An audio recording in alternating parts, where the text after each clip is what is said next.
أعوذ بالله من الشيطان الرجيم. بسم الله الرحمن الرحيم. الذين كانت أعينهم في غطاء عن ذكري وكانوا لا يستطيعون سمعا. Orang-orang yang dahulu mata hati mereka dalam keadaan tertutup daripada mengingatku, dan mereka dahulu tidak mampu mendengar bacaan Nabi kerana benci. أفحسب الذين كفروا أن يتخذوا عبادي من دوني أولياء إنا أعتدنا جهنم للكافرين نزلا. Maka adakah menyangka orang-orang yang kafir bahawa mereka dapat menjadikan hamba-hambaku selain aku sebagai para penolong sekutu? Sesungguhnya kami telah menyediakan neraka Jahannam bagi orang-orang kafir sebagai tempat tinggal. قل هل ننبئكم بالأخسرين أعمالا.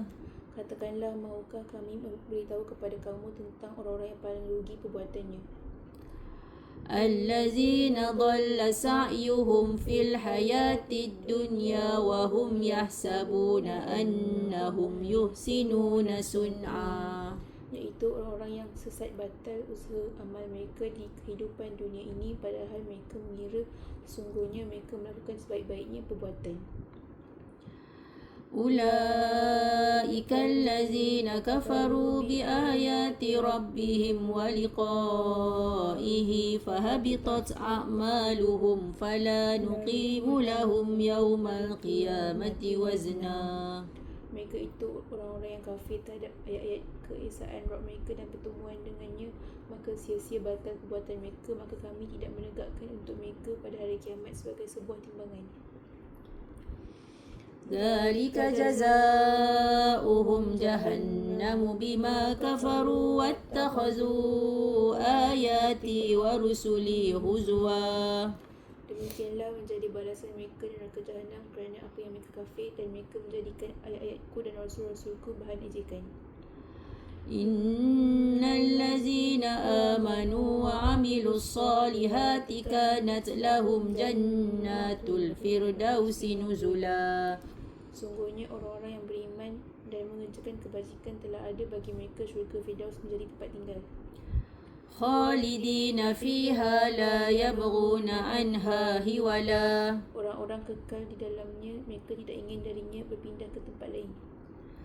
قل لو كان البحر مدادا لكلمات ربي لنفد البحر قبل أن تنفد كلمات ربي ولو جئنا بمثله مددا. Katakanlah, jikalau keadaan air laut menjadi pena untuk menulis akan kalimah-kalimah dari Rabbku, pasti habislah air laut itu sebelum akan habis kalimah-kalimah Rabbku, dan walaupun kami mendatangkan dengan seperti lautan itu lagi sebagai pena. قل إنما أنا بشر مثلكم يوحى إلي أنما إلهكم إله واحد فمن كان يرجو لقاء ربه فليعمل عملا صالحا ولا يشرك بعبادة ربه أحدا. Katakanlah, sesungguhnya aku adalah manusia keturunan Adam seperti kamu yang diberi wahyu kepadaku.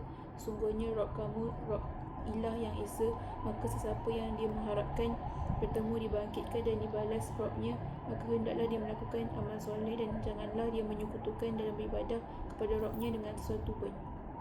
Sadaqallahul Azim.